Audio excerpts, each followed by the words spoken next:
Hello everyone, today we talk about the Han Dynasty military organization. You know that from a couple of years I started a series on Chinese warfare, including also all those peoples that fought against or together with the Chinese, and that we gradually update. Normally I look at, say, the warfare of a single dynasty at a time, right, including everything like the organization, tactics, battles, and equipment, armament, and so on.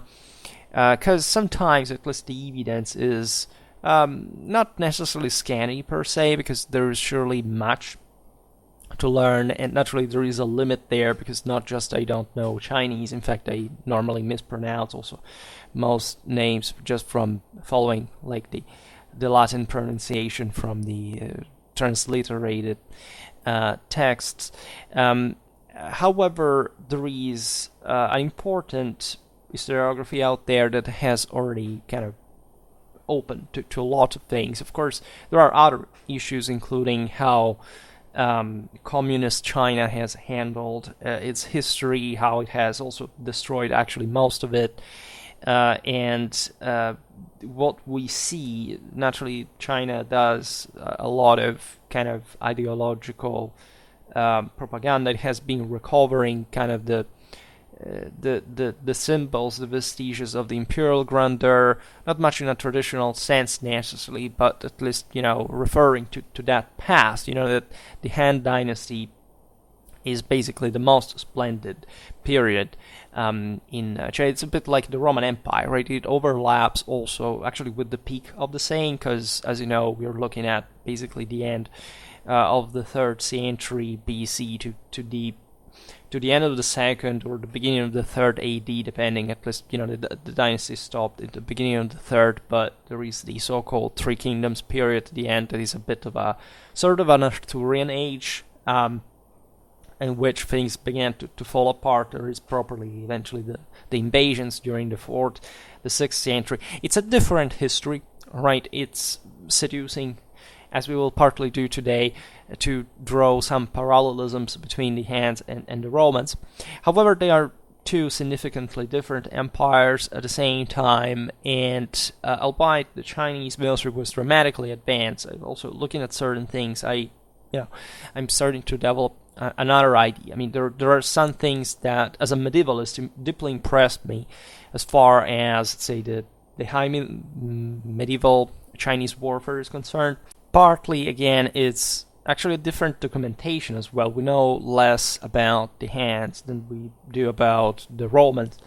At multiple times, just like in the West, we documented things differently from an earlier time, but there was some deeper concept that in part now I will try to express about the nature of this empire, what kind of inclination existed ideologically, right, imperially, because technically this was not even properly an empire, right? It was still a dynasty, and it's just in the latter half, like in the the history of the Hans is divided between the West and the Eastern phases, and it's just under the Eastern that there is this kind of idea of heavenly mandate, right? The celestial ideology was already around there, but there was a different view from the one that in the West perhaps we had more ingrained, at least under certain aspects, and especially the ones that thought that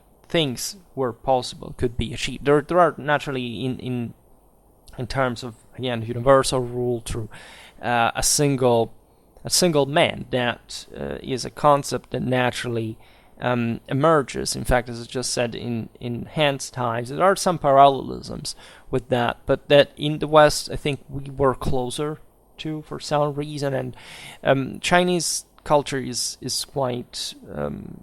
It's not much that it's self-referential per se, but it's relatively close, right? And there is in Hans times an increased interest for Central Asia. At a point, you would be perhaps surprised to know that the Hans did plan to invade Roman Empire, which absolutely they didn't understand what was in that moment. They thought it was just a closer, realm nearby. And when the Parthians told them, like what Rome was, we're talking about the first century AD, the commander that had already, of course, outstretched his positions out there, said, perhaps our army is not enough to conquer the whole empire. So these are all anecdotes and stories and whatever. So I don't know Chinese literature and or kind of history even just that well to express like a complete, a competent judgment overall. However, I promise we will delve in those topics because they're really, they do really help to understand civilizational comparison accordingly. Naturally, as a military historian, my primary interest was at some point knowing what these Chinese armies were about, especially in Han's times, because again the parallelism with Rome is charming. Here, as you will realize, within the organization there is some of that. There is some equivalence between the cohorts, the centuries, the contubernia, and the in fact parallel Chinese organic, and that is deeply fascinating. But it's also a different system. There are different. It's properly a different state. It's also more properly the population is ruled in a different way. There are different enemies, right? Different fighting styles, and even though there are surely similarities, for example, this contact with the steppe, the idea that or it was a frontier, a core hinterland, etc. Well, this can apply to various powers, not just with Rome. The chronology does have a meaning. There is something there that today will not try to explain or to try to make parallelism, but probably it's not just a coincidence that these two empires kind of overlapped chronologically, at least at their peak.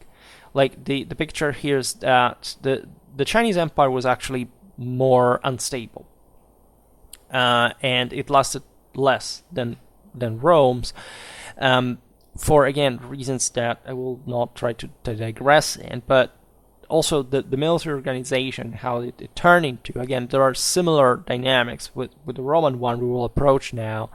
However, there is also kind of more precocious kind of disintegration. This had been kind of normal in China. If anything, that the empire had come to be unified from not much from the conquest of a people over another per se, but essentially the compaction of different peoples that had, however, always kind of prevailed over one another cyclically. Right, with the Roman Empire, you have something else. You have properly different peoples with different languages and so on that had differentiated themselves. Europe is actually larger than China, right? Considering the Romans dominated the Mediterranean first, then they expanded in continental Europe.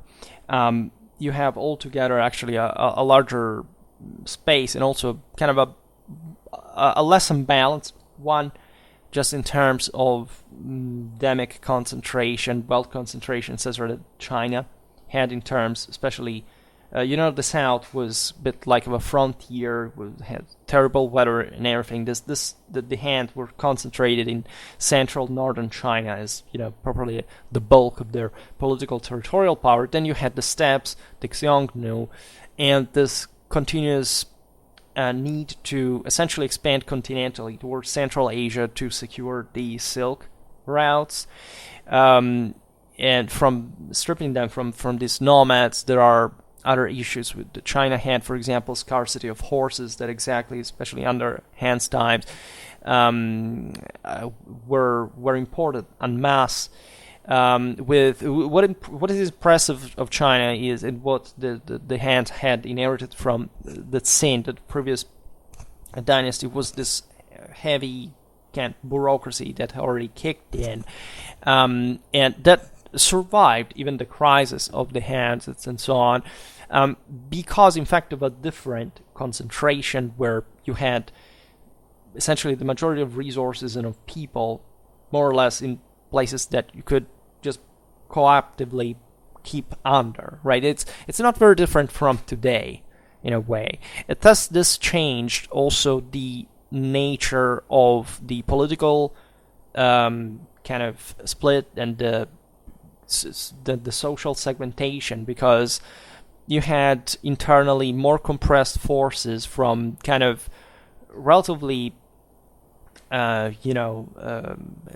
essentially homogeneous peoples. That again, China was created also over time as a concept. Originally, we have looked at, for example, Zhou times and so on. That there is also the tags before those times that you have yet to accomplish that broader unification, but they are still just there, right? It's not like in the Mediterranean where you have, importantly distanced and spaced peoples, civilizations. You have also the Middle East that had poured a lot of civilization. You have still the context with India, with also Central Asia. Then you have the steppes. Then you have sedentary Europe, right? So it's a much more, kind of not necessarily even diversified space, but it's kind of more evenly distributed on a larger space with important waterway. Look, the Mediterranean changed everything. The Hands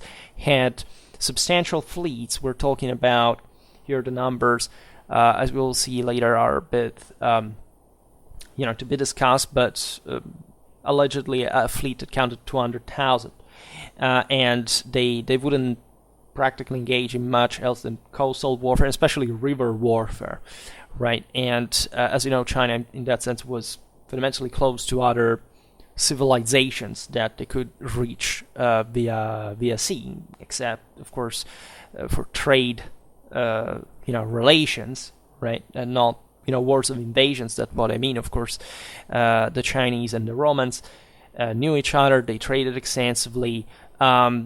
Romans went to China and vice versa. We know of embassies at the time of Marcus Aurelius, etc. I will have to make a video about that.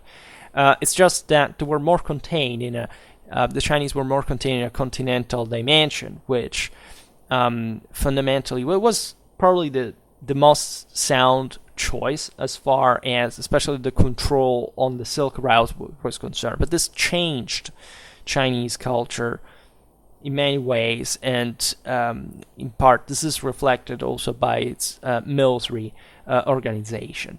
So given that, as I was saying before, when I talk about Chinese warfare, normally I make a monad kind of video, like you can see for Zhou warfare, etc., like broader introductions. Bear in mind that, again, this is about the Hands is more split because there is more information, but this still counts as a very short introduction, because we could go a bit more in depth in other videos, and albeit I haven't created that series yet, just know that my plan is to cover again all ancient and medieval warfare in China, in the surrounding Asia. We talked about Tibet, we talked about even Sogdiana, we talked about the Kushan and so on. The Tokharians, I mean. However, I will complete this, and then I will pass to the more in-depth stuff. Right, we've seen the Karakithai, etc. This partly also intertwines with other videos we made about, say, Central Asian warfare that instead pertain to other series, but this is not important when I publish the videos. The concept is playlists assigned that you can come across my content very, very randomly, and that's also how I'd like Schwerpunkt to be accessed like. If you really want to dig and enjoy in its vast content. So I will make really a broader introduction, not in dramatic detail. In any case, so the Han Dynasty, this is an important concept. We're not talking about just an empire as such, but fundamentally in the Chinese mindset that had developed at that point, like the idea that, China simply means everything that lays under heaven, right? So they naturally thought that their world was that one. Just like the Romans, they had conquered essentially the known world, right? They knew, of course, there was India out there. They didn't know there was essentially today's Russia territorially, but they had conquered the world because the world was that one. It was not just a matter of knowing, right? It was also a matter of, really controlling all the meaningful, the most powerful areas, and, going on with that and trying to maintain a stability, which was very, very challenging, and perhaps in the Chinese case, even more than with Rome.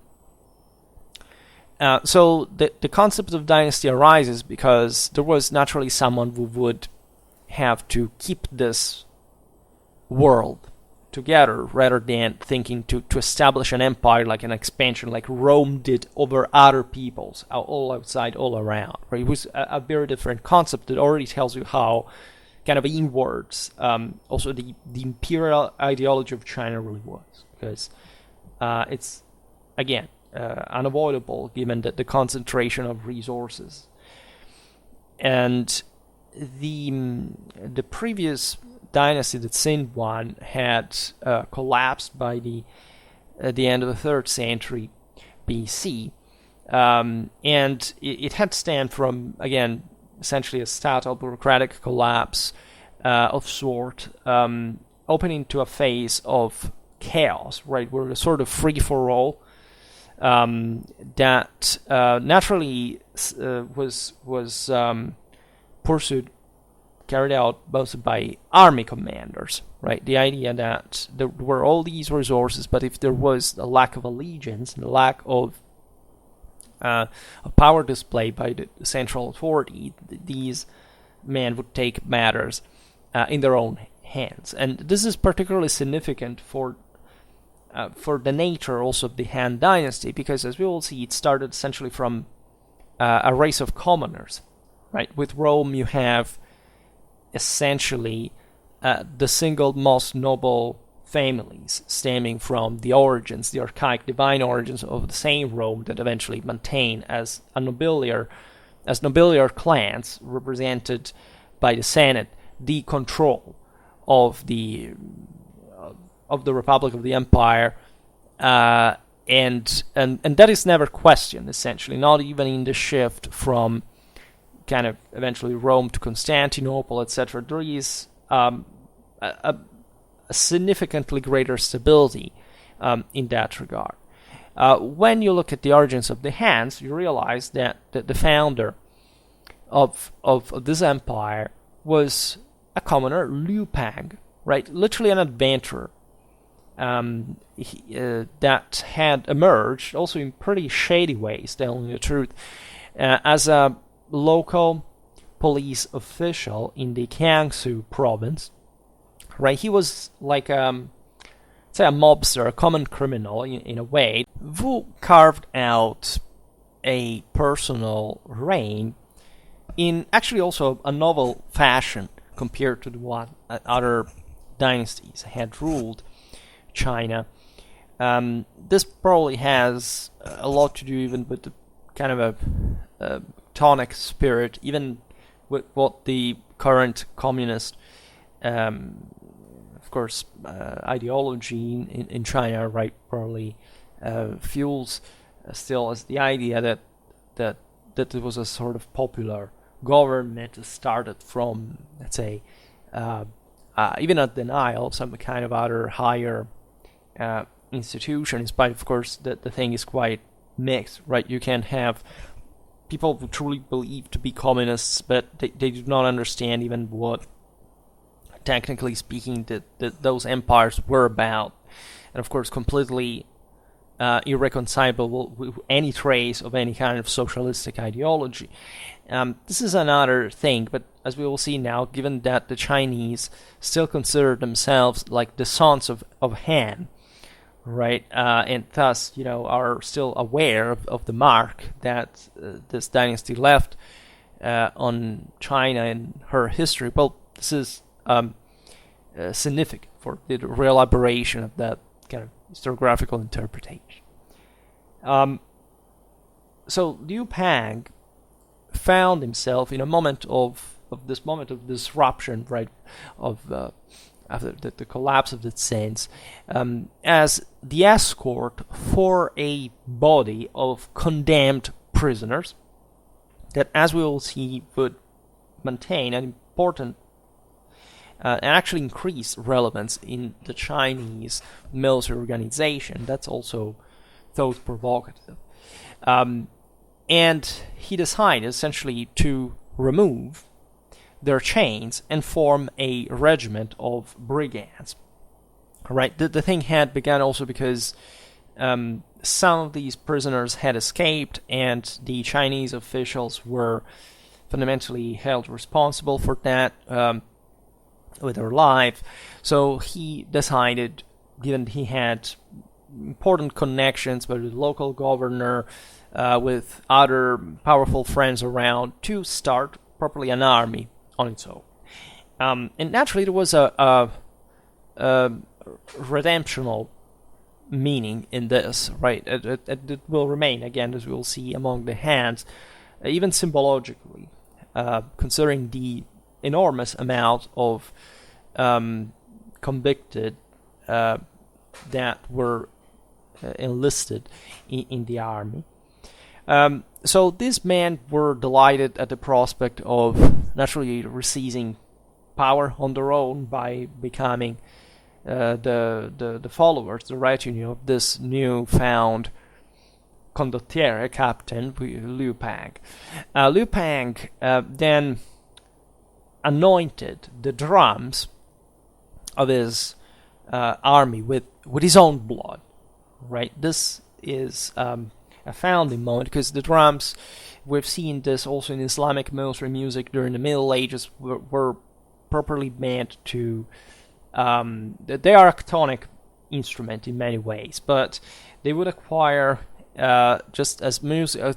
The most important musical instruments, in fact, to drill the armies, mostly armies of infantrymen here, a symbol of dominion, right, and a kind of celestial power, and the idea of soaking with blood the drum was essentially meant to show how the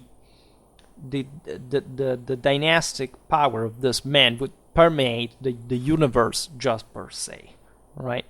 I will not digress further on the similarities that I found with the symbology of drums in Islam and beyond, actually, even among the Indo-Europeans. If you look at the Khwarezmians, still before the Mongol invasions, actually, they had this always idea of the golden chariotry, and where the same drum was carried, right, properly symbolizing their transcendental power of divine music and order, and all the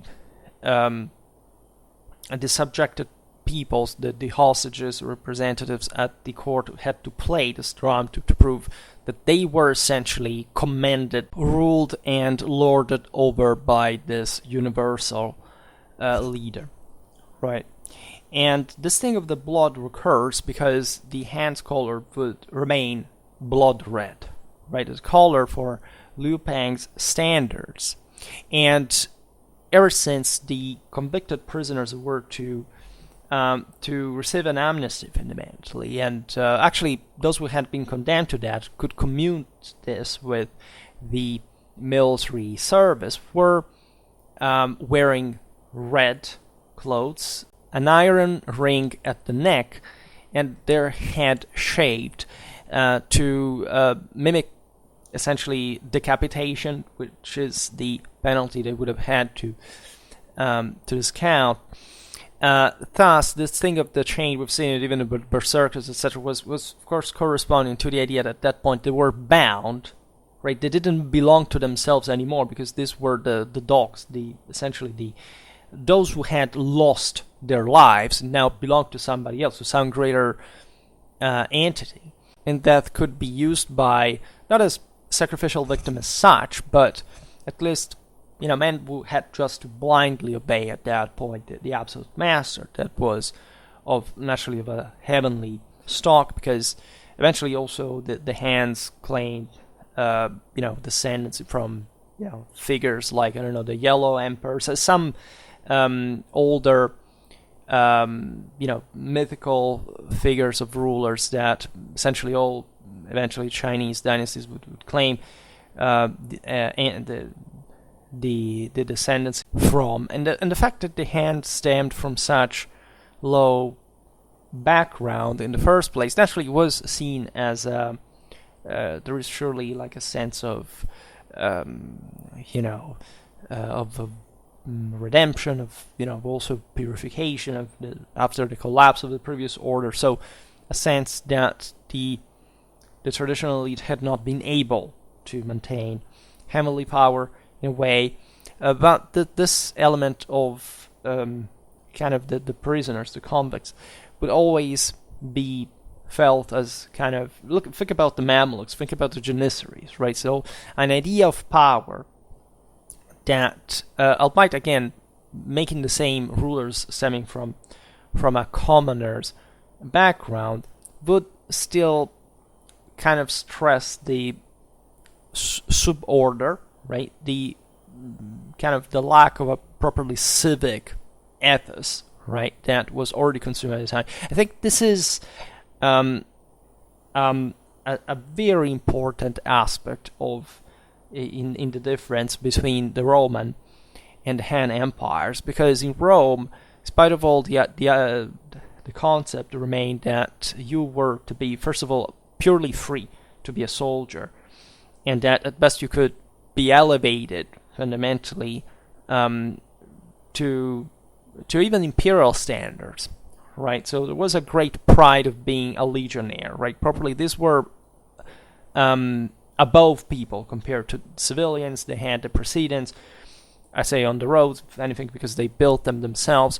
So there was a deeply ingrained sense of nobility in the Roman freedom, which in fact remained in the entire Romano-Germanic tradition. We've seen them even in the medieval communes. Probably the freeman was a soldier, and there could not be any kind of infamy connected to that, like having been previously something else, right? Even the Marian proletarians were full Roman citizens in order to enlist in the army. There was naturally, as far as the auxilia is concerned, like a different condition, right, of subdetents, right, of having been defeated and conquered and ruled over by the Romans, but never quite being slaves. In moments of emergency, the Romans would make a tumultuous levy some slave, but it was very rare, right, and it was not meant to be there. There is something, right, also in the Germanic world we realize that slaves were, just like the Romans did in a sense with the manumissio, the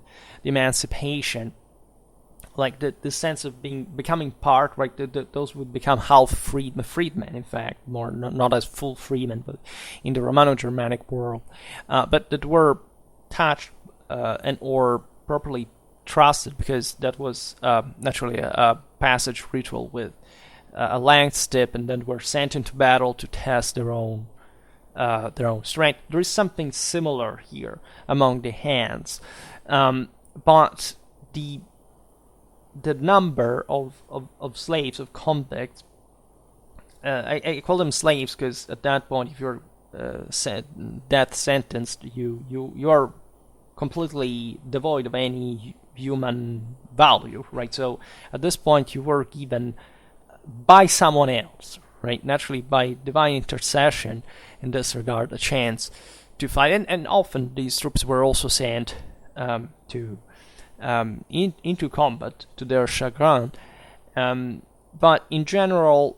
a great part of the Han's army was recruited among these lower classes, among the criminals, among kind of the outcasts even, and this in Han's times, there are interesting studies about that, would shift fundamentally the Chinese perception of the soldier as somebody who up to that point had actually participated in a sort of kind of free military fashion, in kind of a more like the military is made up of just sort of scumbags, sort of criminals, right? We will see better now how the system worked, but in Han's times, what you realize is that there is that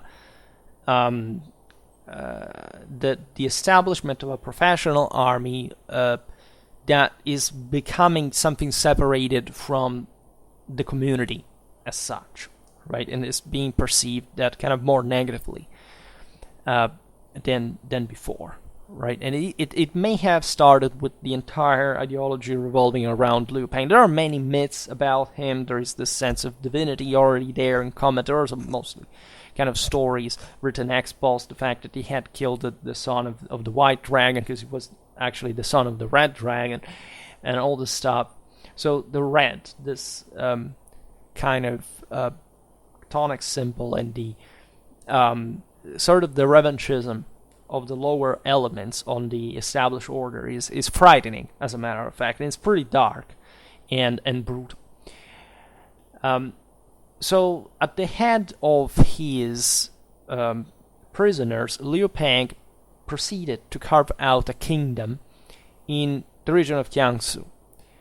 And in 207 BC, he marched on Xanxi and took it by popularity, not force, right? This was an important recognition of divine power. It's very Alexandrine in nature. Who knows how much Liu Pang knew about Alexander at that point, but it's properly the concept that just the traditional concept of not even needing to unseat your sword in order to be recognized just by your merit as ruler by others, right?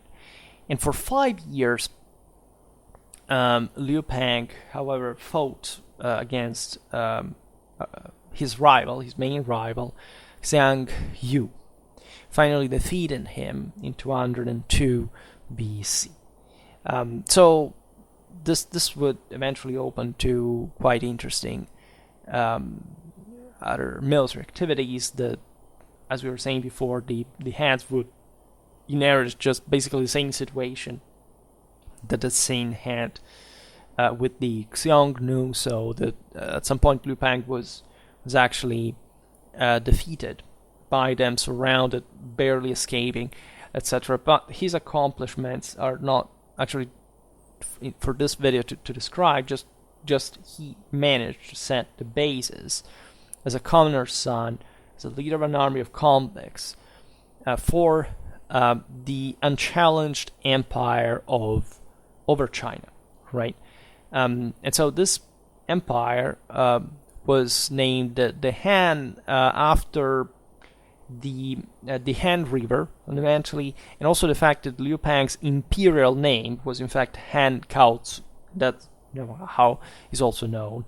In fact, it's just like saying, I don't know, first Gaius Octavius Turinus and then Gaius Julius Caesar Octavianus Augustus, right? Just to make there is a transfigurational name there, not just in the second case, in the Roman one, there was an adoption, but Augustus is from Augo, from Sebastos, at least as an equivalence. Is quite meaningful in terms of what had to be venerated there, imperially wise, after the recomposition of the order after the civil wars. And in a sense, Han Kaozu achieved this, right? He restored the order over China, replaced what had been entirely the core rule of the country, and his dynasty was to last until 220 AD as well. So definitely a major accomplishment that surely at the time, brought again back the idea of a full imperial ideology, divinely wise, and that stuck, again, resonating so much in Chinese history, identity, to this very day. So speaking of the army organization of the Hans, we are definitely looking at a very advanced civilization, right? The Hans were master at administration, this is reflected in their army organization.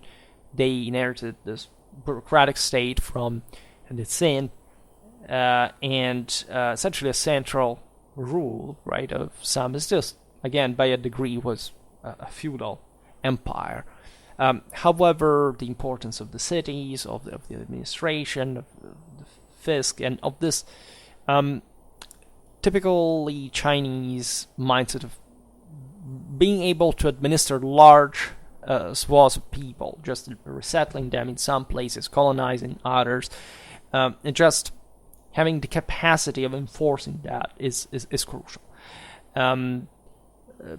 Needless to say, most Chinese were peasants living under the nobility, right? This nobility was in part just traditional, in part was new bureaucratic officials that became as even more powerful than the previous ruling class, and so on. So we don't have time for it, but there is definitely a contrast between these two that would bring, on the longer run, kind of these attritions to make the Han collapse, right?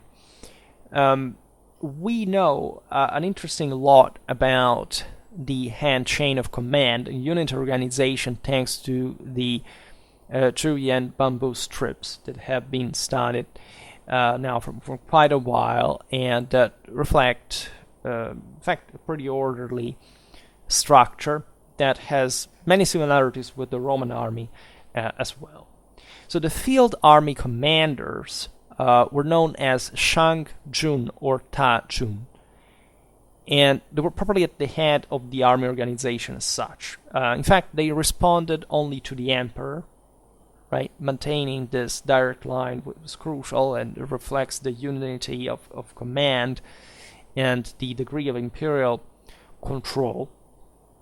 These field army commanders could also command the military regions of provinces, right? Just as local governors and army commanders.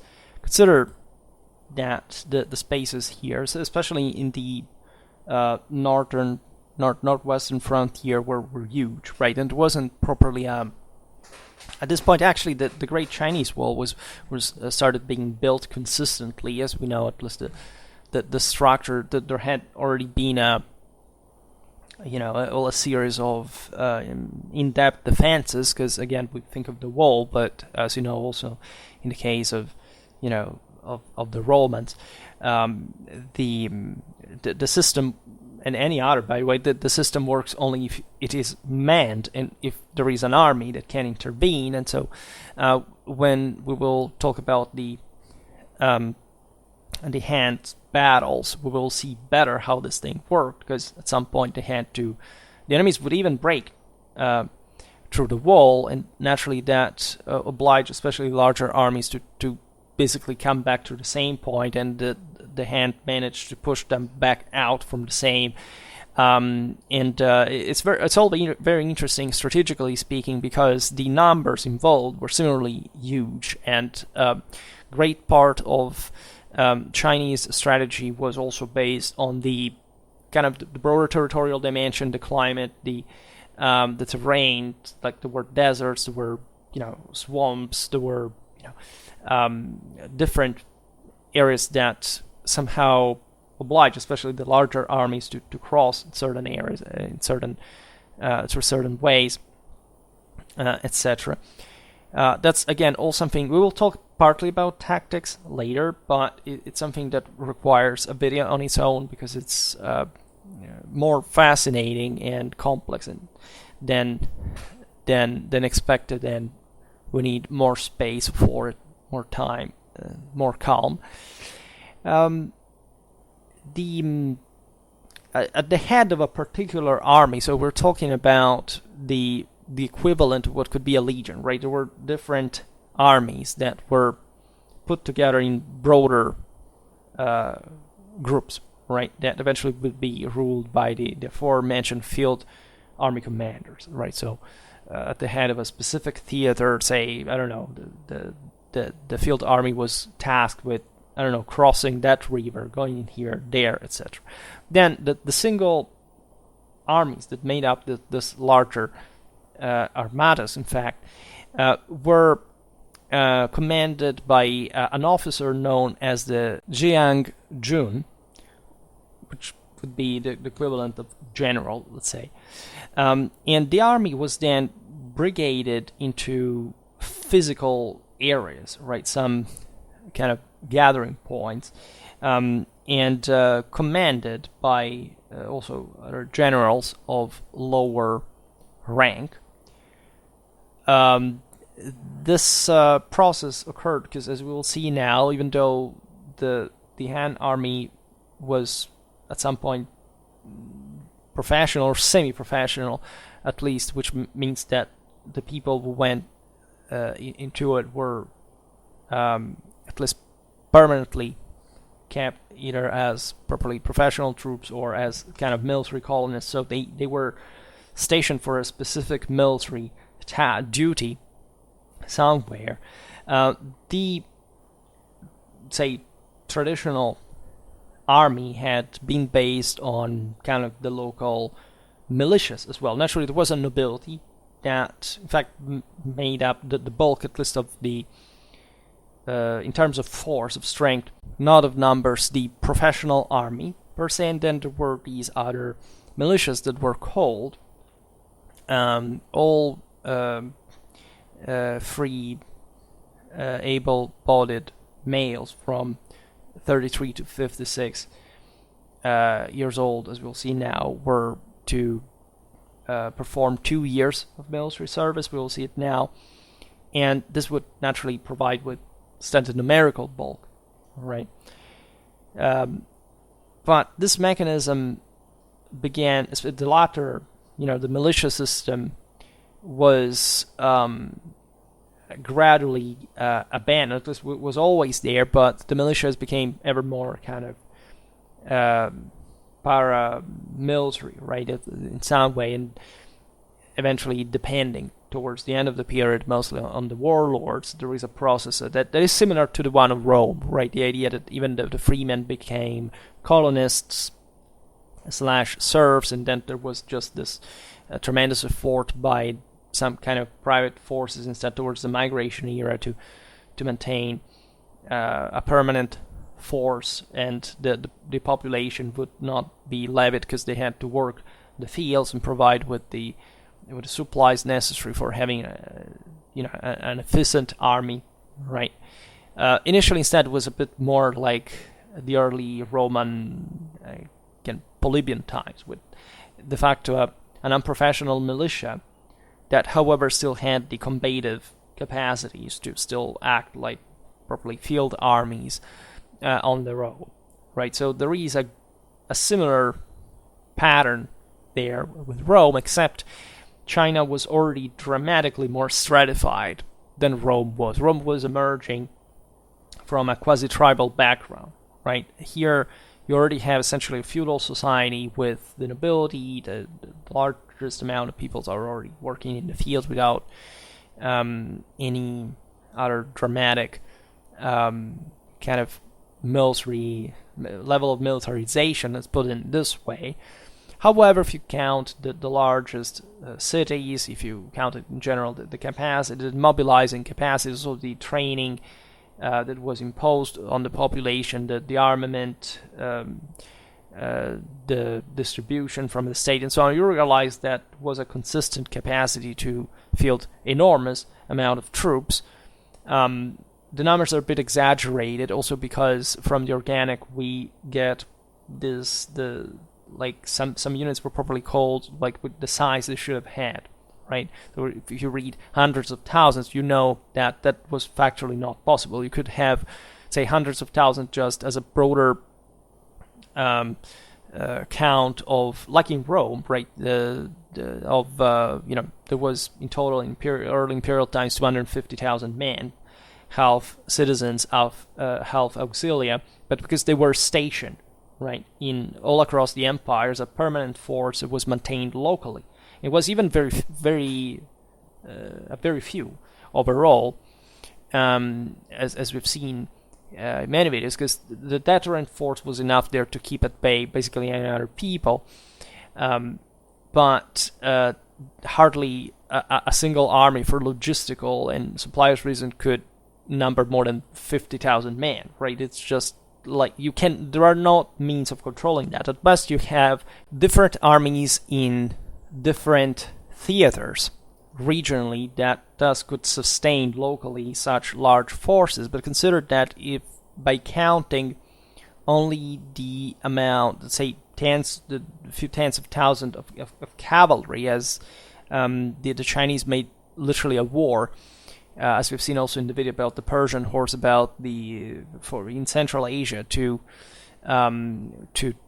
importing forcibly large amount of, in fact, Fergana horse breed mounts in their homeland. Well, in order to mobilize that entirely, because we know that the salaries, we know the pays, would have had to spend double time the imperial annual income, right? So when you look at these sources telling, I don't know, that this army was 30,000 horsemen, and then, I don't know, hundreds of thousands of men, that's, of course, fantasy, it's fiction, it never existed. However, it does give you an idea about the overall potential, at least of the troops that at a given moment, at least locally, could be mobilized in times of emergency, for how much the Han treasury was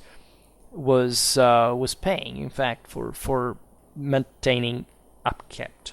Right. Naturally, there were at a point complaints, especially after defeats, that some armies had been gathered hastily, had not been properly trained. If you read documents of the Han military administration, there is probably a meticulous approach. I mean, they registered everything about both the at least we have most of these documents for the northern frontier, where essentially there were some military colonies populated by professionals and kind of semi-professionals, the latter working the land to provide with the means of their own survival, but also enough troops, enough supplies for the army when mobilizing, and they would act as, in fact, essentially a militia.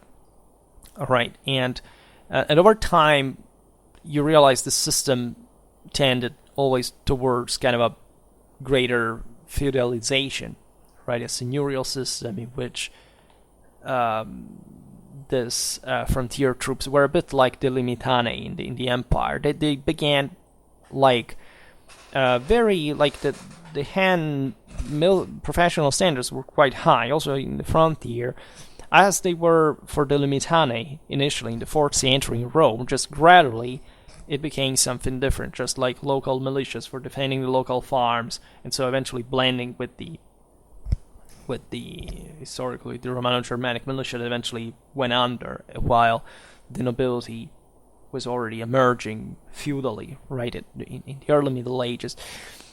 So there is some similarity also here, but you realize that the Chinese had an incredible population control at the peak of their power. Everything was bureaucratized, registered, and in certain moments of emergency, the thing could not work adequately, and you realize that the standards of the army were also not always available. Because, again, the problem, especially with the northwestern frontier, this appeared also as a problem of the for during the rebellions in within the same China, were often brought the sometimes large amounts of Xiongnu, for example, to threaten the borders, to carry out large-scale invasions, things like that. Equally, the Chinese did the same, trying to colonize Central Asia. Allegedly, at some point, they marched from one place, they settled 100,000 colonists.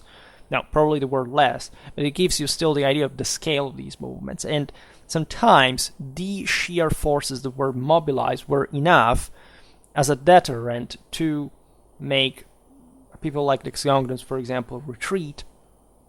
This wouldn't always happen, but the idea is that China had so many demographic resources they could mobilize, that would be enough, right, as sheer numbers to sometimes at least discourage the enemy, right, for carrying out the further enterprise, right? Naturally, numbers alone are often not sufficient, so of course there were some training equipments and leadership standards there. As you understand, this doesn't sound much like of a civic approach to the military service. Rome was something in that sense with much higher standards and with much less kind of even in the, you see that there was an important number of cavalry in Han armies. We will talk about the decisiveness of the various arms later, but there was always this kind of clanic nobiliar presence, right? In the Roman army, the empire, of course, was ruled by the nobiliar clans, but aside from the ether that allowed also certain, social promotion, etc., on a properly codified base, you wouldn't find, say, the retinues of a single guy in the early imperial army as a constitutive part of the army, right? The army was public and essentially ruled by the emperor. Yes, of course, the nobiliar clans had a retinue. The various legionnaires were somehow connected, especially during the times of civil war, etc., with the Roman warlords. But eventually the statal public standards of the Roman army remained intact for until it's just that the collapse occurs in the 5th century, really. Before that, you don't have a degree of erosion, right? So when we look at Rome, you realize it was a tidier system because Rome came from a background where people were freer individually, right? The wealth was much more evenly distributed than in China. Actually, it would remain, and it still remains in the West, like to this very day. So it's a different attitude, different concept, a different individual approach to compared to the sense of celestial, immutable, crystallized, hierarchical, stratified order that already existed in China. It was just self-evident in the social differences involved here.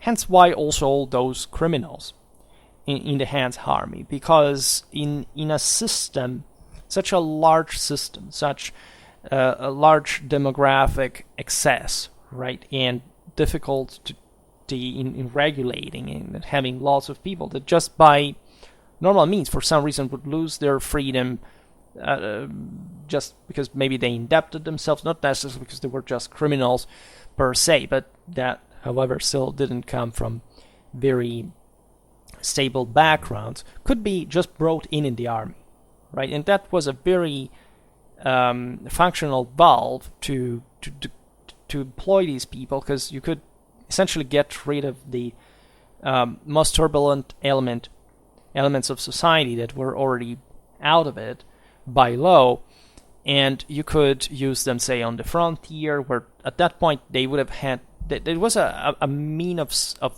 social promotion, because this, as we've seen, sometimes were literally prisoners, convicted prisoners, and just becoming a military colonist on the steppe frontier was somehow better than the life they had. This is in scale different, but in essence similar to, say, the Marian proletarians, right? Getting a land plot in places like Pannonia or Germany in the 1st century BC or AD surely wasn't like living like the average farmer in Italy. But for a proletarian that maybe was from there, that would receive a pay, first of all during the service, and then a discharge money and plus the land plot and so on. It was a big deal, right? So the Chinese would just be able to brutally pick large amounts of people, bringing them here and there, repopulating whatever some areas, and acting in that kind of more dirigistic and authoritarian fashion that, say, in Rome could have never practically worked, if not until very late times. But that sense of deportation, for example, is very rare. You find in empires like, I don't know, the Achaemenid one, etc. It's more like a kind of Asian, Eastern flavor to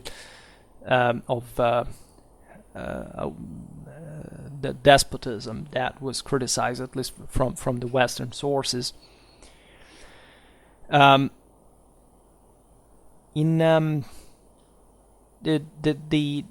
Han officers were, especially the higher commanders, not dramatically involved in combat, right? It was the idea that still, given this great hierarchy, it was useless to risk a general's life in the front line, right? Sometimes it would happen, and sometimes it wouldn't, to the point that some troops believed their generals had been killed, and at this point, given that all the officers in the army had to die if the general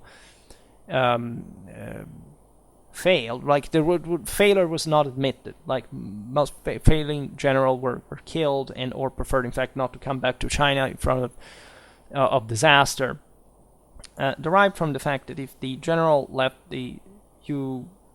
at that point, an alternative was to just surrender to the enemy, right? And that would decide eventually what to do with you. But if you came back, you knew that there was no space. This is deep because you realize there were some standards of honor that were strenuously met with, right? I don't know, think about even the Roman command at the Battle of Tu-wei-fus. I mean, these were people who were able to fall on their swords collectively just because they were Romans and they could not afford, right, to leave with a defeat of that type. And this was a way actually to ransom the honor of their families, and it was greatly appreciated. So this was kind of similar, even though the Romans didn't, as you know, put to death at that point their commanders. And if you look at the officers' training as far as combat was concerned, seemingly there were some ranking and competition based on archery skills. It's quite interesting because in the East the bow has more of a sacral meaning than in the West, right? It's almost something comparable to the sword, right, as an alter ego of the warrior, right? And a good general had to prove to be capable, at least with weapons, with bow in this case. Consider missile warfare was a prominent aspect, say, of hand warfare, as we will see in a while. And there was a realization from the Han side that concentrating such large amount of troops in the hands of few commanders was risky politically because of rebellions that evidently had been quite frequent in China. For this reason, the capacity of this man in charge just to mobilize even larger amount of troops in some peripheral regions, etc., which obliged politically to kind of split the military command at a point, right? So at the detriment of the unity of command at some point. In fact, there were various generals controlling the vanguard, right? This was commanded by the Chen Jun. This was the name of the officer. Then the vanguard was supported by the left and right wing, commanded respectively by the Zhou Chun and the Yu Chun. The rear was brought up by the Hou Chun. This already gives you an idea of how these armies could work. Generally speaking, you had a central body commanded by the main general, and then you have, again, vanguard, rearguard, and wings, which is one of the most basic arrays you can employ, especially when we're talking about armies that are kind of larger than, again, just some thousands of men, right? And they're more composite. And these are, in fact, the sum of different armies indeed. And the scale of this array, so numerically, tells you how strong collective discipline was, right? At least how advanced this warfare really was. The coordination between the various arms, right? Combined arm tactics, a general optimization of the possibilities of the offensive, the defensive, possibility of flanking the enemy, the use of reserves, etc. The generals here were aided by the Li Chun, would be the general staff, mostly dealing with administrative mansions. The colonels, known as Xiao Wei, were not included in the same chain of command, at least the one that we know today. They seem to have been more kind of administrative officials and not necessarily at least military commanders, which may have to do with the aforementioned still composite nature of the Han forces, as far as a nobiliar corps that also dealt privately with some of its administration, and then kind of a more militia-based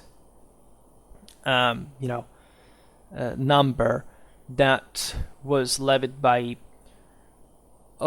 officers who were not properly professional troops and that were mostly tasked with providing with the right amount of discipline, of training and equipment, so that most of the troops would have just to follow orders, right, of the highest command, and very mechanically, and not behaving as just individual units, fully autonomous, like, say, I don't know, if you pick the Roman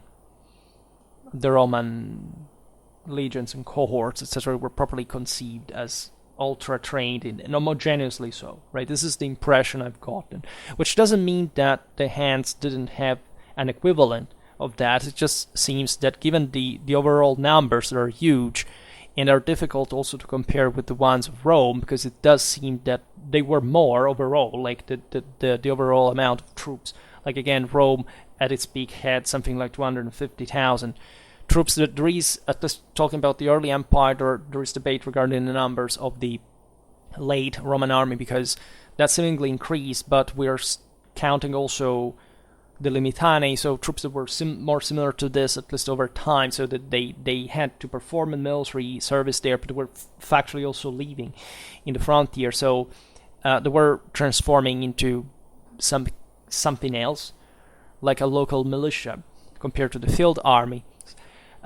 So the idea is that the Han armies were larger, as we've seen. They could mobilize a large amount of troops that, especially again, considering the Xiongnu threat in a defensive sense, may be something. As we will see, some of the militias that were mobilized eventually had the opportunity to even just remain in certain places for life, just paid, like military colonists also, or in the Navy, right, where most of these other guys came back home after their military service. So they could be called up as a reserve.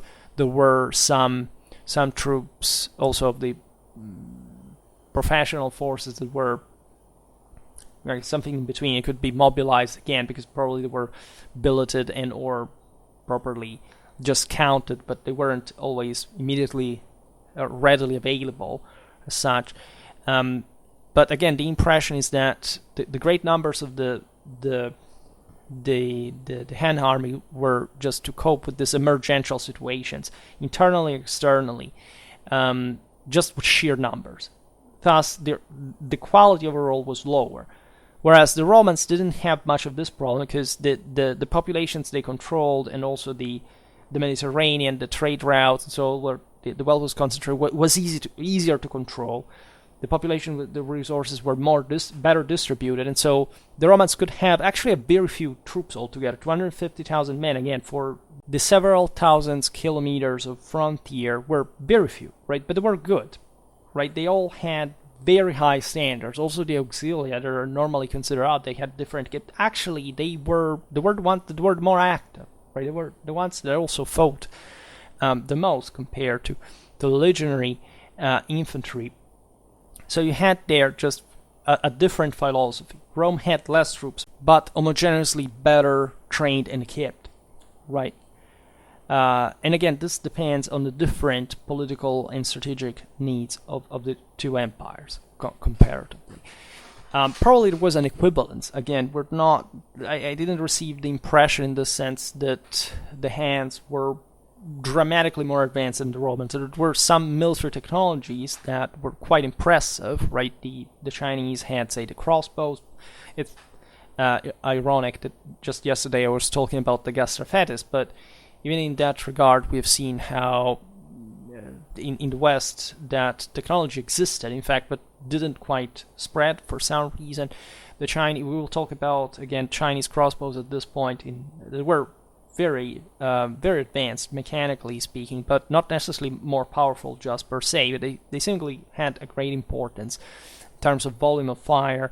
The Chinese had halberds that entailed an important, fencing capacity, because these pole hammers had multiple functions: fracturing, piercing, cutting at the same time.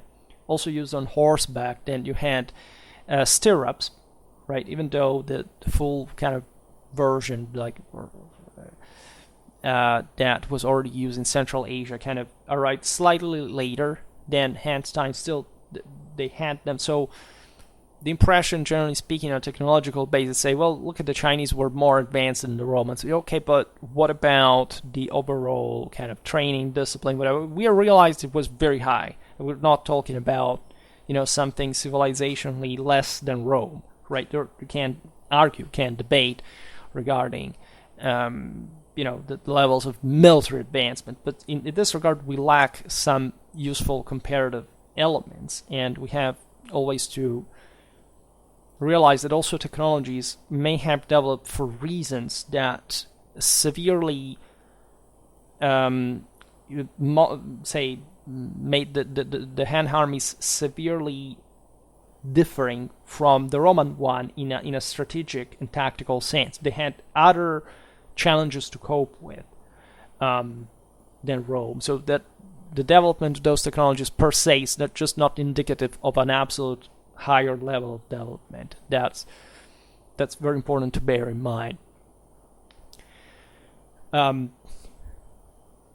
So, according to the aforementioned Tzu-yan bamboo strips, the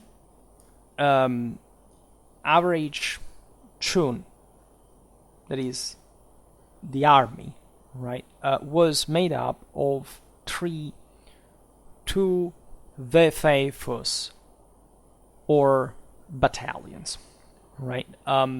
So these Tu-wei-fus, as far as I understood, were the equivalent of Roman cohorts, right? They could count up to 1,000 men. Again, we have huge problems in determining this accurately because, as I said before, we get sometimes properly literary sources in China telling us explicitly that, this army was, 100,000 men, but that's because it was a name of how large that army had to be conceptually. these are heavily unsecular and unmodern mindsets. What they wrote didn't necessarily need to kind of encyclopedically, categorically, and like in the Enlightenment, Postulinian times, to correspond to the definition. Like maybe just a 40,000 men, right? That's what they say explicitly sometimes. And we understand that this could simply happen even just because they were understrength. Maybe they had always been understrength, de facto, or that were some ideal number to reach there.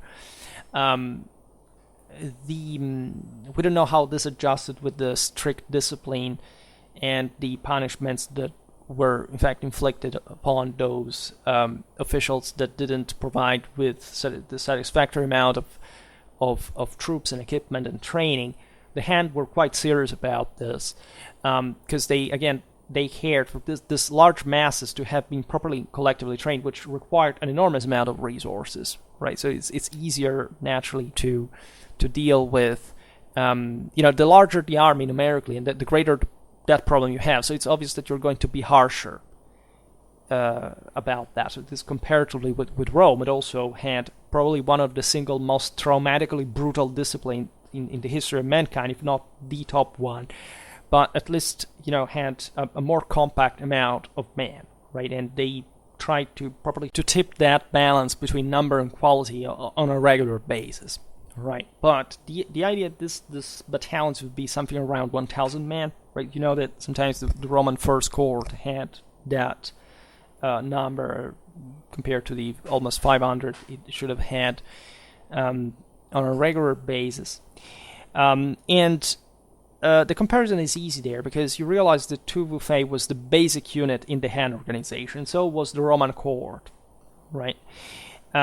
This unit was composed of, normally at least, of local troops, right? So there were provincial units, local cavalry, but mainly of conscripted infantry. So you already had the social segmentation of the local troops as far as the more affluent estates could provide with mounted troops. They were kind of aristocratic in nature, whatever, but the majority of troops was infantry, right? The officer in command of the Tu-wei-fus was known as Tu-wei, that's the same name, assisted by a Cheng and Susma.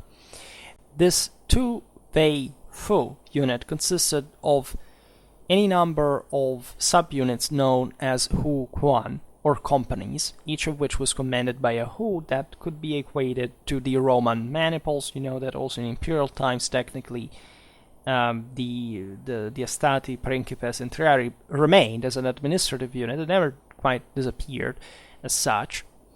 And in turn, each Hou-kuan was composed of from 4 to 6 platoons, or the Hou. The Hou can easily be paralleled to the century because each platoon was commanded by a Hou Chang and consisted of 6 to 7 squads of Sui. The Sui would be the contubernium, right? In fact, they were commanded by a Sui Chang and usually consisted of up to 11 men, right? In Rome, there were 8. In the contubernium, these were people that eventually shared the same tent, were meant to fight in battle, probably as a row, right? And with the best men at the top. And interestingly enough, which in Rome we do not find, but within the army, the best fighter of every Sui, so this contubernium, was transferred to a special unit, the shock or elite troops of some sort. So these theoretically would be the 10%, right? Mainly held as a reserve. And in Han times, because we have them also in others, but they were known as the gallants from the 3 rivers.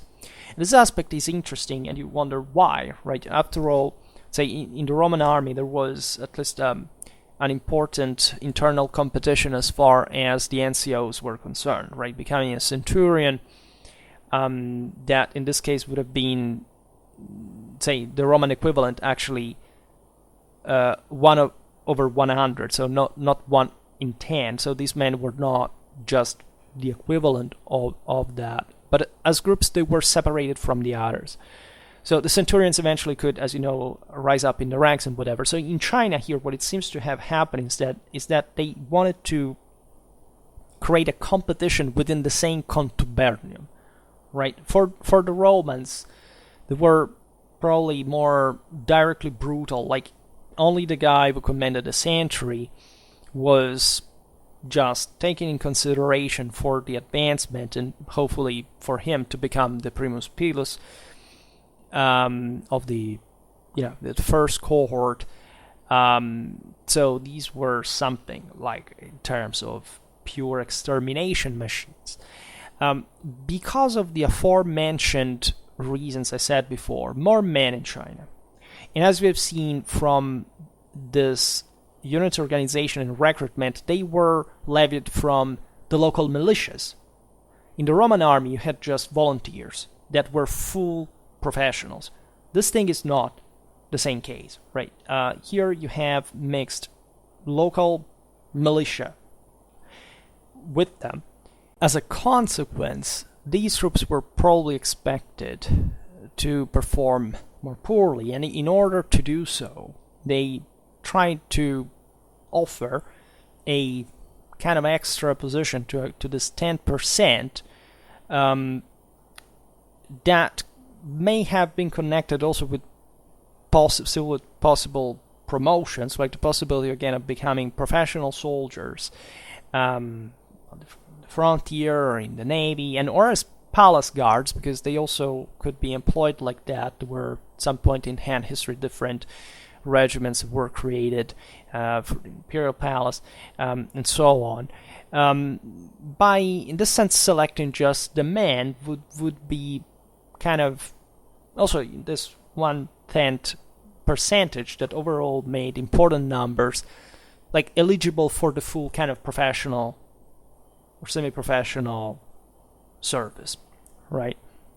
And at the same time, kind of trying to boost morale, right? Saying, if you're the best one of our group, of our tent, you can arrive to something, right? In the Roman army, probably they didn't need that because they were all volunteers, they were all professional soldiers, and the selection there really occurred just in a third or 1/10 for the centurions, as slightly above platoon commander and other principales that also were looking forward to that promotion. So that's a bit the similarity with Han China.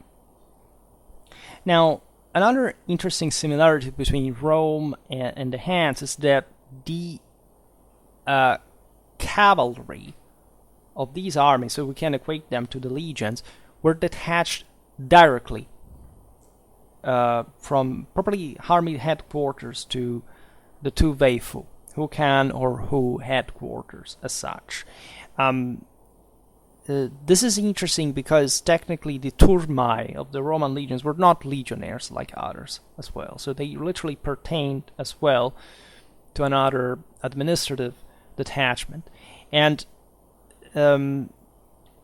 this probably followed the standard army organization, but in the Han army, but we do not know for sure. In any case, a documented unit of unknown type, though, of Han cavalry counted 182 men.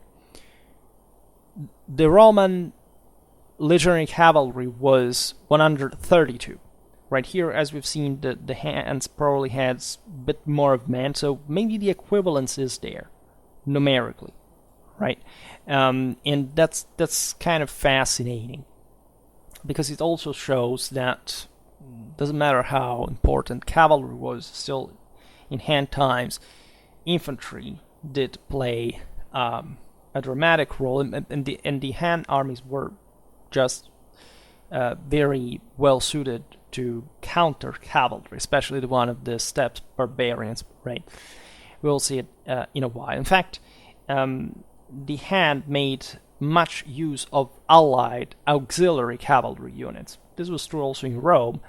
The majority of these auxilia were usually border tribes of the Xiongnu, so something in between the Chinese and the Mongols by ethnicity and lifestyle. And these peoples probably didn't follow exactly the same pattern of Chinese military administration, including the levy, the recruitment system. Probably they relied more on their tribal structures, and just the Chinese imperial administration dealt with them ad personam, a bit like the foederati, right? So just following their ancestral organization and whatever. But there are significant shades of this, given that defining what was Mongol or Chinese on that frontier was extremely complicated. Also because the frontier was huge, by the way, so you could find very different things, as we've seen the nomads pressing from one side, the Chinese from the other, literally trying to colonize that space forcibly with military colonists, farmers, etc. As we were remembering before, prisoners and convicts were frequently used in the Han army. There was an important distinction, however, because the common labor troops were convicts merely serving out a prison sentence. They performed the menial tasks, right, around the camps, dug ditches and latrines, built fortifications and the like. And sometimes they were also used as kind of catapult fodder, we can say, right? It sounds bad because it sounds as if they threw them, but, cannons did not exist at the time. I didn't want to say cannon fodder in battle.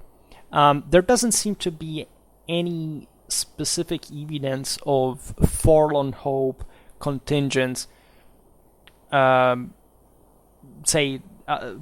ad hoc to be thrown, like just because they were convicts or prisoners, whatever. Also, this specific type was the least combative, so were used as pioneers and all this stuff that we listed, as you understand. The Chinese had very speedy and practical, also simple ways of, fortifying. And they were just like the Romans that were more kind of always squared. They always built fortification in the same identical way. They were trained to do that without even thinking.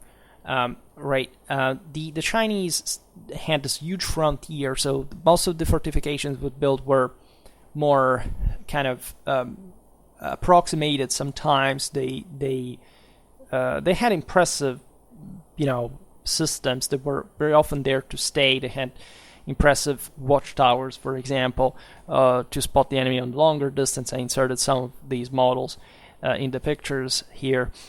And they had means such that they normally dug ditches. They distributed sand all around to see whether at night someone had crossed the area, etc. We could digress on that also in a better dedicated video, right? However, the most important element here were the Qi Xing amnestied convicts. So these people had been condemned to death and eventually grazed in exchange, however, for the aforementioned type of service, right? Serving in the combat units. And these were often, brutal fighters.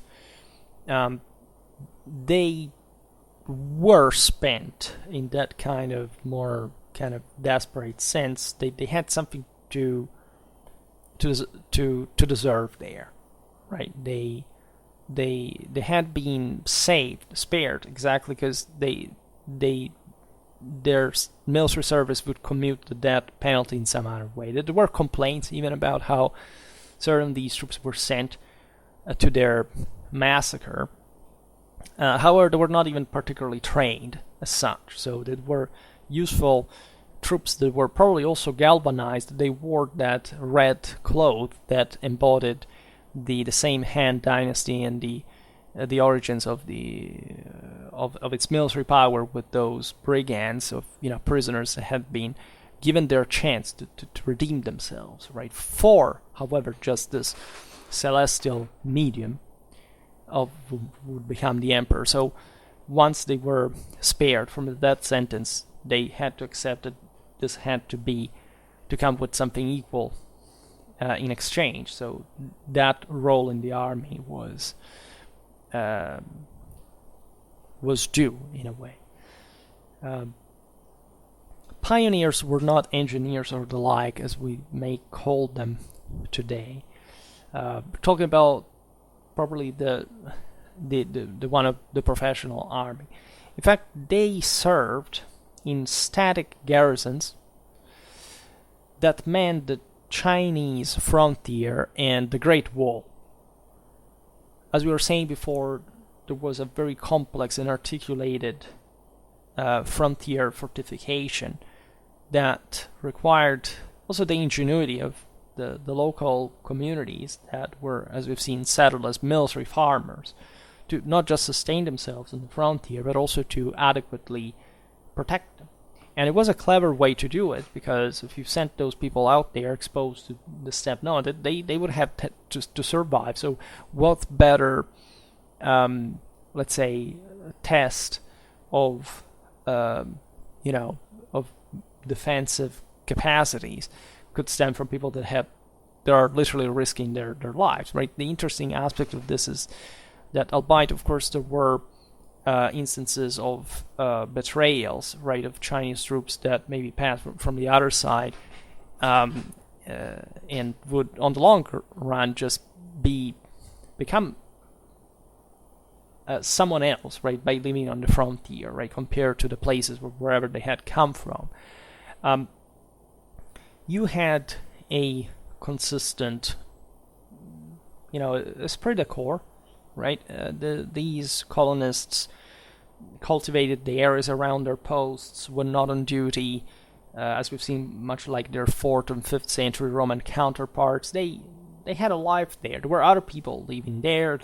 They got married with local women and all, and they had thus more than one reason to just defend those communities, right?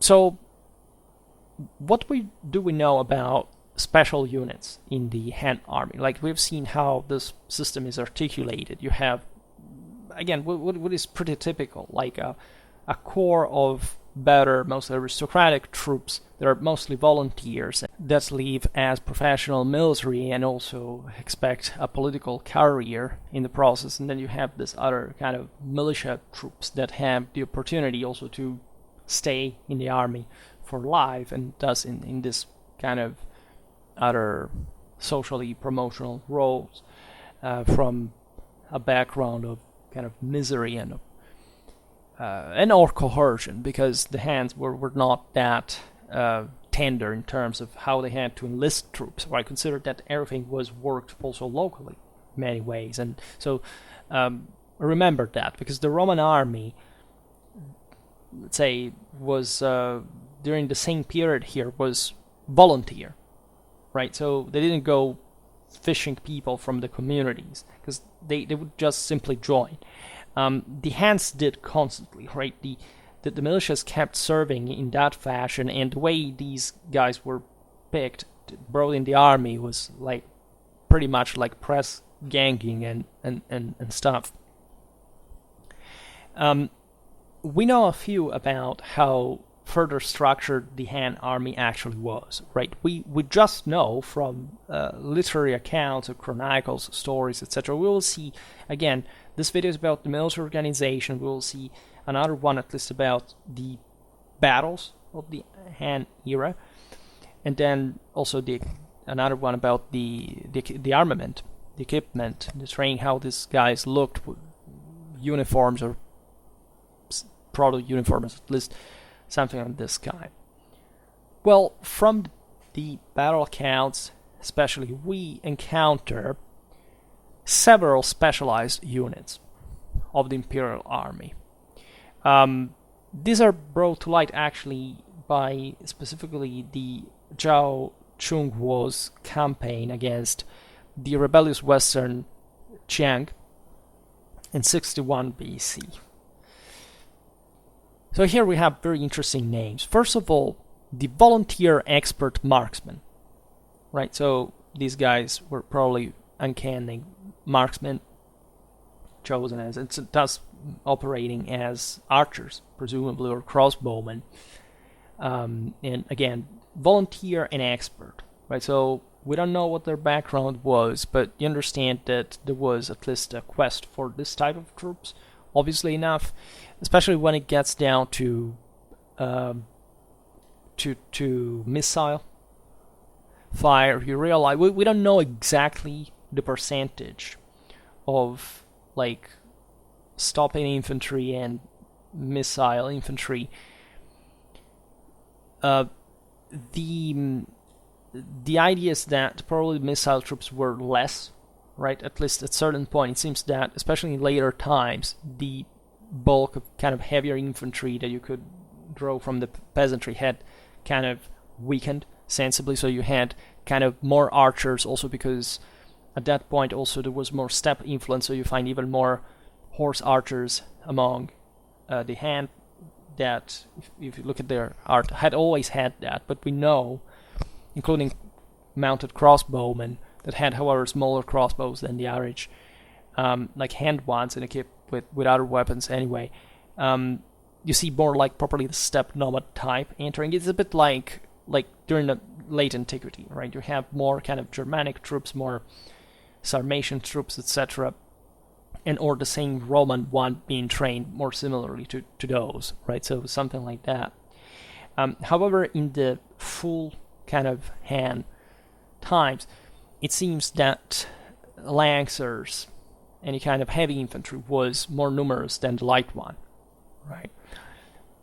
This meant probably that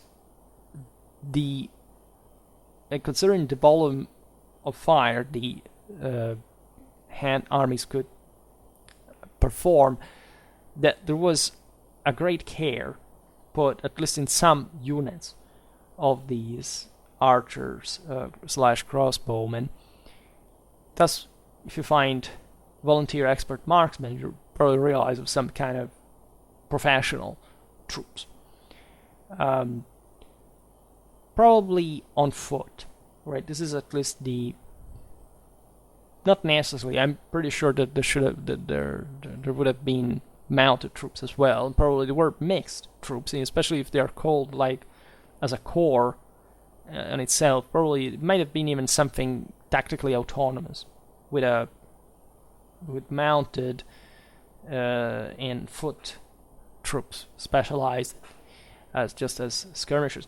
Considering again that the Chinese were fighting against the steppes peoples continuously, so they that steppe influence may have had something to do with these troops, but not necessarily only. Presumably these troops were also operating as Jägers, right in front of the army, kind of screening it and buying time and challenging the enemy, and or just provoking him, something like this, luring him into an ambushes. All this stuff was carried out in some epic battles that we will see at some point as well. We don't know, again, even if they were crossbowmen, bowmen precisely, but it's not even that relevant. Then there were the so-called winged forest orphans. These were all children of soldiers that had died in battle, and they made up an elite body of armored infantry, right? I can't draw here the connections with it, just the idea is that they would have been somehow motivated by revenge, by hatred, by some kind of stubborn, courageous, defensive or offensive capacities that would inspire them because of their familiar loss. These troops may have been noble, right? So giving them a further reason, like if an average peasant had his father killed, well, like not necessarily he would have had the inclination to become like an elite trooper just per se. It's more likely these were aristocrats of some sort. Then we don't know actually.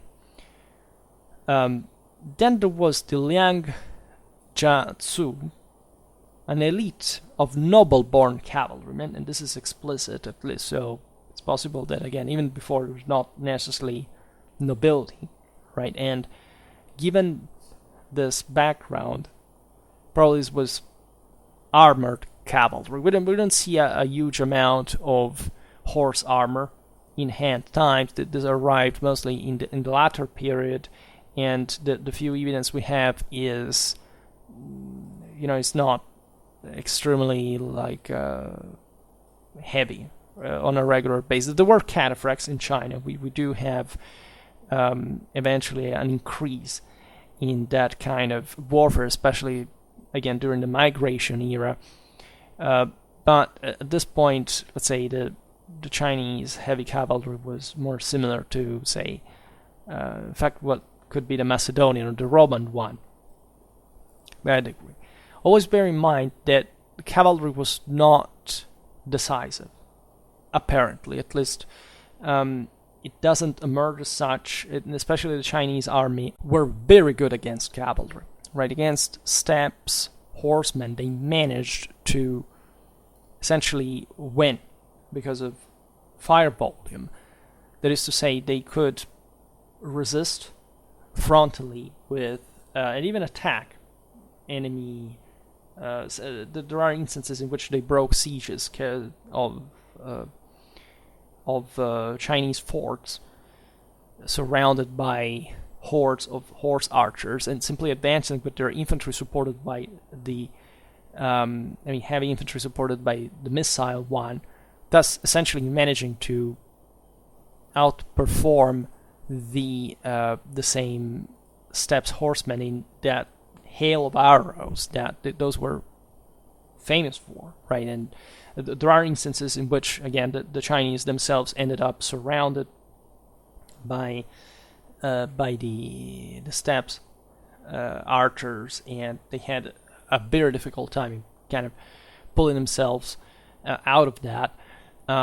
So this depends, of course, on strategic quantities that vary from case to case. However, consider that, because the Romans, for example, didn't have this. Like, they had a dramatic volume of fire that, considering the peoples of the Mediterranean and of Europe, wouldn't make them second to none, simply because they had heavy javelins. The Hans did have something similar. They had very long shafted weapons that they threw as well. And those also were particularly effective, so we shouldn't discount this aspect, because sometimes you say, but look, if you don't have bowmen or slingers, it's as if you didn't have any missile capacity. What about heavy javelins?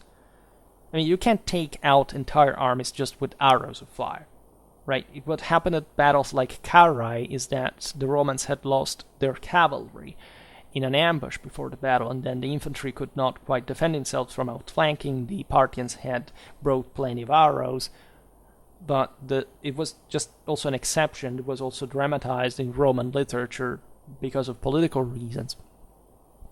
But the Parthians actually had the lower hand against the Romans in a tactical sense, right? And we have seen how throughout all Western history, against the common prejudice, look at the Crusades, right? The myth that the Westerners were slower, that they couldn't chase the horse archers that would keep shooting like the Parthian way, and so on, is BS. They normally had, right? Warfare, the art of war doesn't work like, you have one system that is intrinsically better than another on the base of combined arms. It has to do with what level of quality that combined arms really have, and most of the times, especially in the larger engagements, if they do happen in the first place, it's because the odds are balanced. And at that point, you have to look at the frequency of the outcomes that is not measured just by say tactically, but strategically. Because again, if there is an army that advances and another that doesn't basically give them battle, it's not like a clever, cunning maneuver because you're carrying out scorched earth strategy or something. If you do not attack in war, if you do not have the capacity of counterattacking and regaining the initiative, it means you are the weaker one at that point, right? So if I invade Parthia like the Mesopotamia, as the Romans did, marching on Ctesiphon multiple times, and the Parthians just were retreating and retreating. That's not because that was, it was the reasonable thing to do, but it was because they didn't have the punching capacity at that point to counter the Romans. Otherwise, strategically, that's the first thing that you must do to just crush the enemy.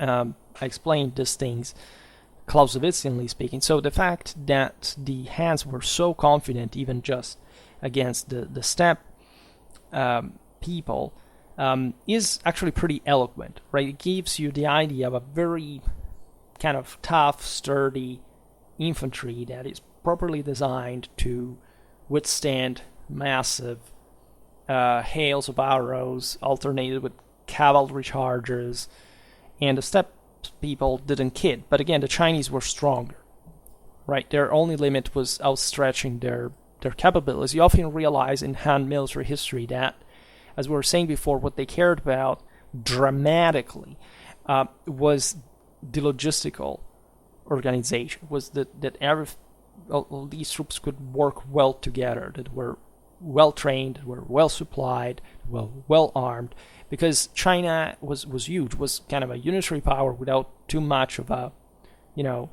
diversionary, strategic options in terms of where you have to move these troops, and very often it was about quelling huge rebellions or, again, invasions, and you needed to act fast because the system could crumble, right, if properly unbalanced. And you needed to rely on large, but very large amount of troops to be mobilized quickly, but still making them qualitative enough to hold their ground in a prolonged way, right? So the picture we get there, we will see it now better, is also the one of a proper, very well organized and oiled military machine at the peak of hand power.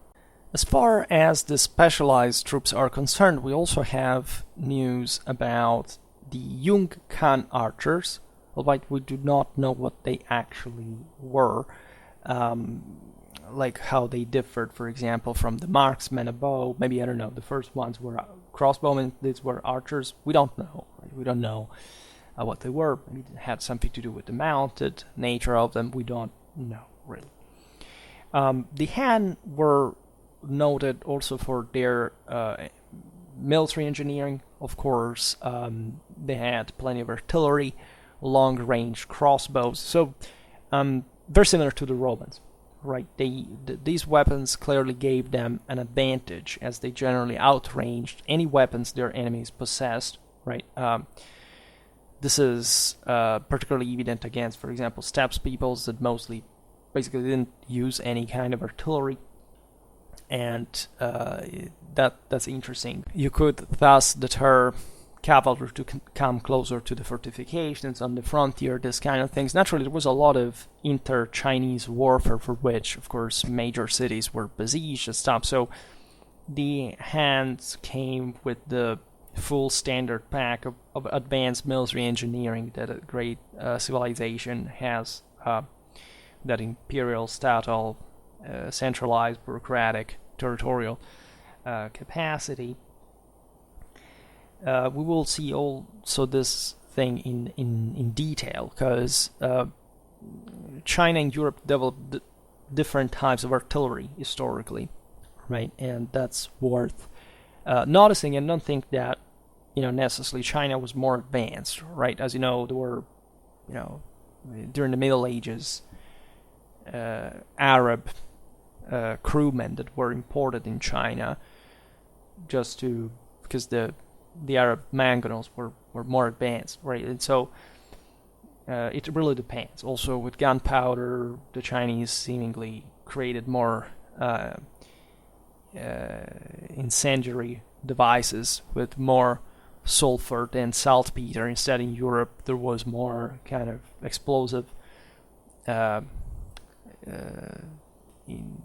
interest, let's say, perhaps because of, again, the different concentration of fortifications, right? Europe was dotted all in stone castles by that point. In China, there was something similar, but generally speaking, again, larger amounts of people were kept under, fewer people. So they may have, the artillery may have operated in contexts where there was more kind of wood and less kind of stone concentration. So they needed to set things on fire. Maybe kind of that reason. However, again, hand technology was very advanced. Even though this video is about the hand's organization, it's important to stress certain tactical aspects, right? We, of course, are told the hand battles from historical sources that are different from the Western ones. They're less critical. They're less kind of insightful in a way. There was a greater symbolism in the whole thing. It's just more like a myth by some degree. Surely, as we know from Sun Tzu, etc., there were important military traditions passed down like a general form of notionistic education for generals. Of course, Sun Tzu is not the, problem solver that just people obsessed with Far East Asia have made up right in the last generations, to pretend that Sun Tzu is the sum of all the great military. It's bullshit, right? To actually be pretty open about that. I mean, the work for the time was very advanced. There is no doubt. There are some sound concepts, but others are just, complete. It's a very biased notionism that we can also explain on the basis of what we know Chinese military history at the time, such as the fact that Sun Tzu literally says you should never besiege a city. Well, yeah, as if that was a strategic advice. And we know that because when that text was written, there was a lot of chariot warfare involved. They would get bogged down, logistically with supplies. Chariots cost a dramatic lot, and just parking them in front of a city caused dramatic hygienic problems with all the horses, etc. So that's how, that's not a fun Clausewitz that tells you in general what war actually is, right, and how it works, right? Sun Tzu is just something that, was written in the time of Pythagoras, right? Von Clausewitz talks like a Kant and a Hegel, right? It's a completely different scale of civilizational advancement that has nothing to do with some strange kind of deep magic wisdom existing in Asia and that the Europeans are too dumb to understand. And not knowing these things is not just a grave cultural deficit per se, but it just tells immediately that you've never studied these things in the first place, including Sun Tzu himself, together with all the rest of human military theory and how it developed over time and why. Right? So there's nothing flattering being like a Sun Tzu fanboy, or being any fanboy in the first place. In any case, we understand naturally a lot from the Chinese sources that tell us profuse information. As we were saying before, missile weapons had a privileged role, right? Somebody would go as far as saying that they were the main arm, but it's BS because that's light infantry, and light infantry cannot stop heavy infantry by definition. There's never been before firearms a thing like, and even more very very later in time from where they appeared, something like missile being able to stop heavy cavalry and infantry, because at that time that's what they were, right? You're heavy if you hold the ground, right? So that heavy infantry would become later on also light infantry of musketeers in the 18th century, and the When you look at the ancient world, there's no such thing like an army that uses, not even the steppes armies used missile fire like the decisive element. If you just have missile, it means you can't break through, right? It was all combined arms operation, right? And also hand armies relied on probably infantry as the decisive arm, right? In combination with the missile, right? But if you just had, for some odd reason, having to make the two fight against each other, of course, heavy infantry prevails.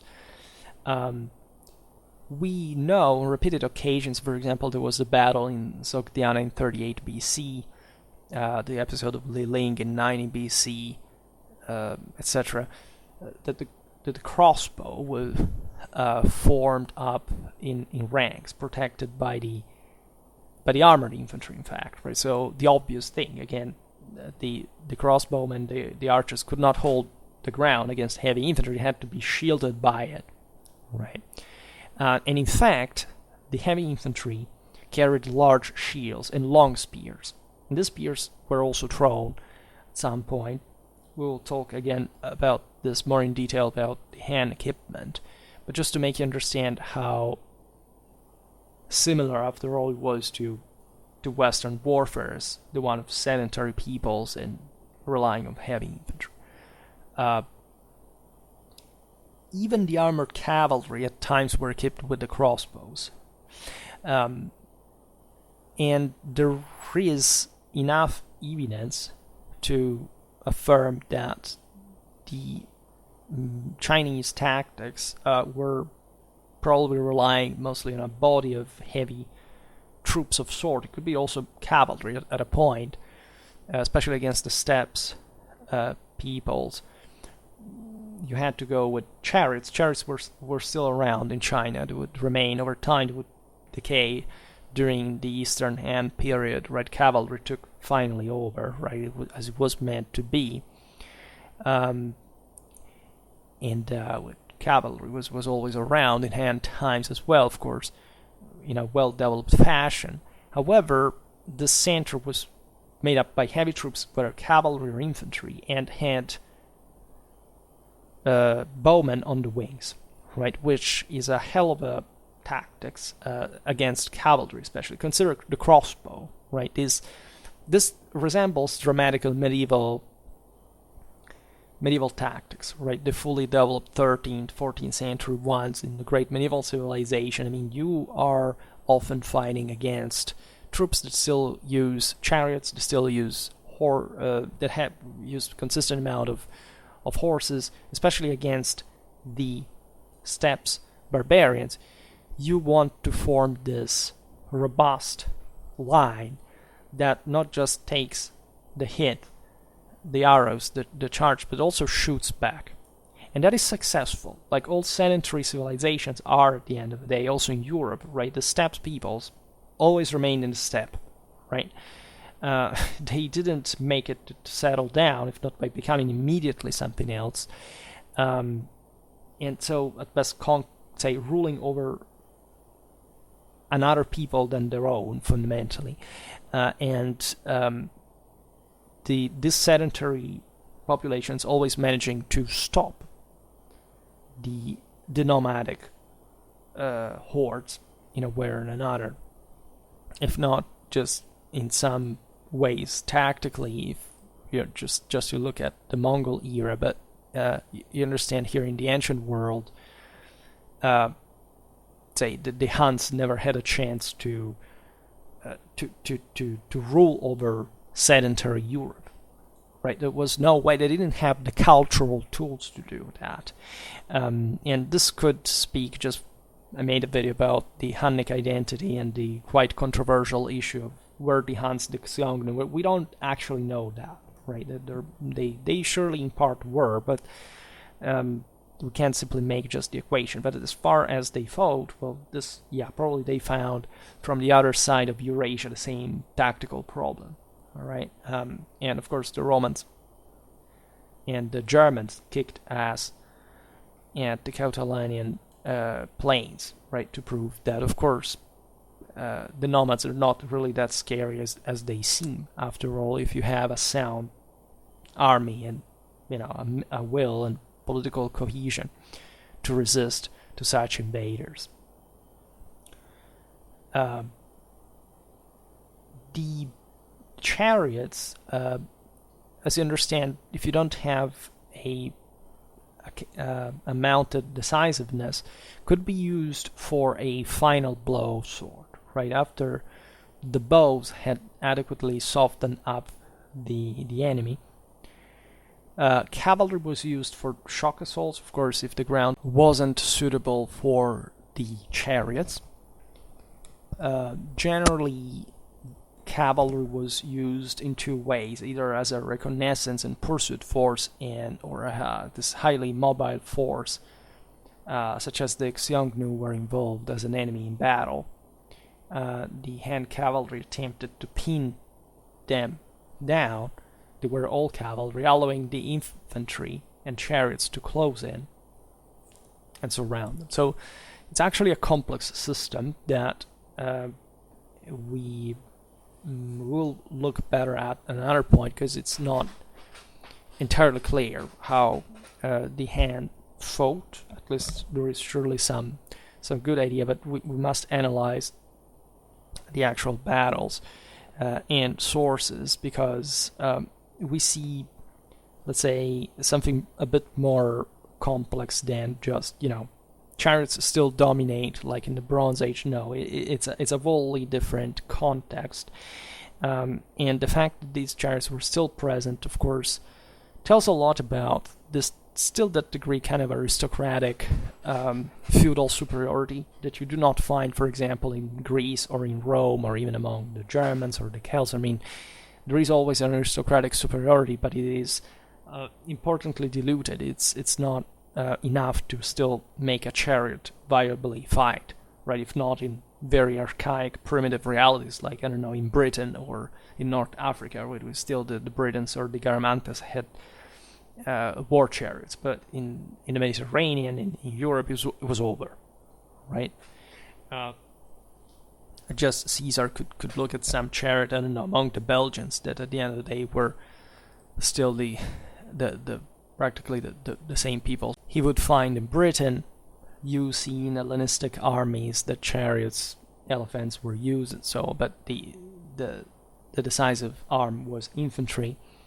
So it was all about combined arms, don't get me wrong, but I still have to look a bit better into the kind of arms ratio of the Han world, because not just it's not entirely clear what the Han tactics were, how they evolved over time, but there is also much more in terms of sheer arm variety in China than in Europe. So this suggests, of course, a more complex collective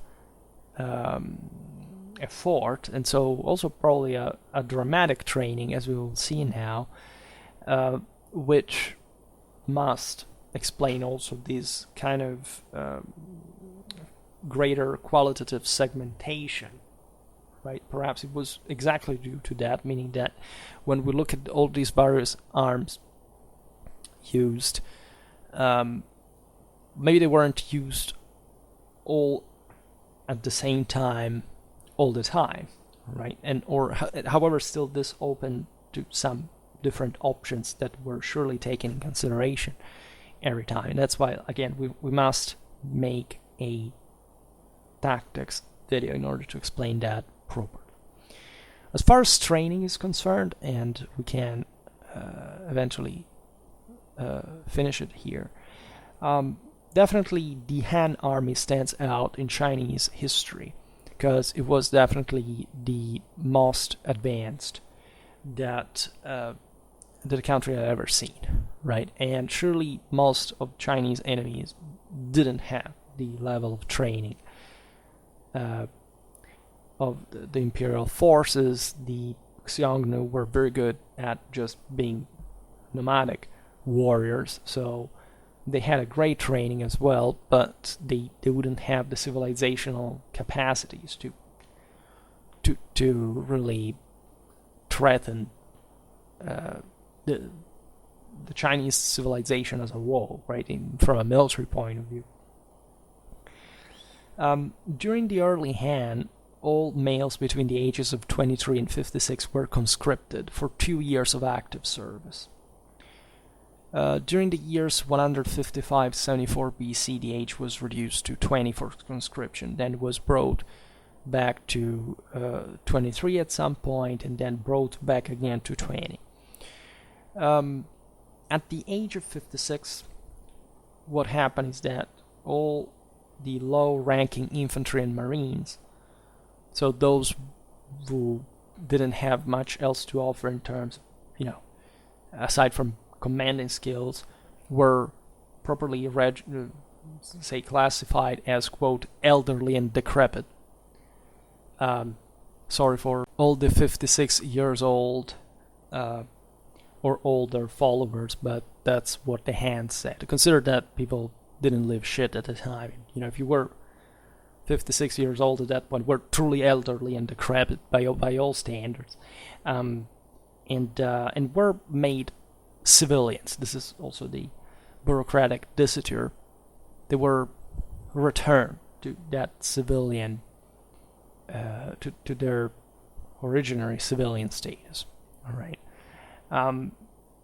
Training continued beyond the boot camp. All right. Every year, on the 8th month, which in the Chinese calendar I think is between August and September, so at the end of the military season, and so also after these forces had been spent and were probably tired, unless of course they were just idling there, and so the entire army, interestingly enough, no ranks or arms accepted, was involved in a general inspection and testing program. And all units were graded on their performance. Those who were found not up to par were severely punished. Again, the Hans were phobic about this thing, that their armies would not be up to the necessary standards, because again, they had potentially several 100,000 soldiers in store, and they may have had to rely on them right immediately, and so for the stability of the system, so the controls were really harsh, very oppressive. Thus, training, combat proficiency were a constant, an ongoing operation during the Han period. We at least know how troops were kept working, right? They registered literally everything, what they did every day, if the camp was kept in order. Again, these were mixed forces, right? These weren't only professional troops. The number of professional troops increased over time, this is to be said, but at the same time also discounted, as we've seen, colonists that, a bit like the Limitane, were to revert back to a sort of militia role, and towards the end of the period the great warlords emerged again. So there is a peak of Han times that corresponds a bit like in Roman times to the moment of maximum efficiency, at least of this couple of hundreds of thousands of troops during the Principate that were just always fit and at every moment, right? Whereas later you had, again, provincial troops, and then the field army. It was another thing. And also precautionally, because the invasions had started, so you needed to have this local militias this able to defend their own lands, right? So this is more or less the picture that we can draw if we were to approximate the composition of a Han army, a sum of armored cavalry. An armored cavalry, then some tribal auxiliaries, pioneers, the combat troops, the combat ones, then armored infantry, lighter infantry, artillery, the charioteers.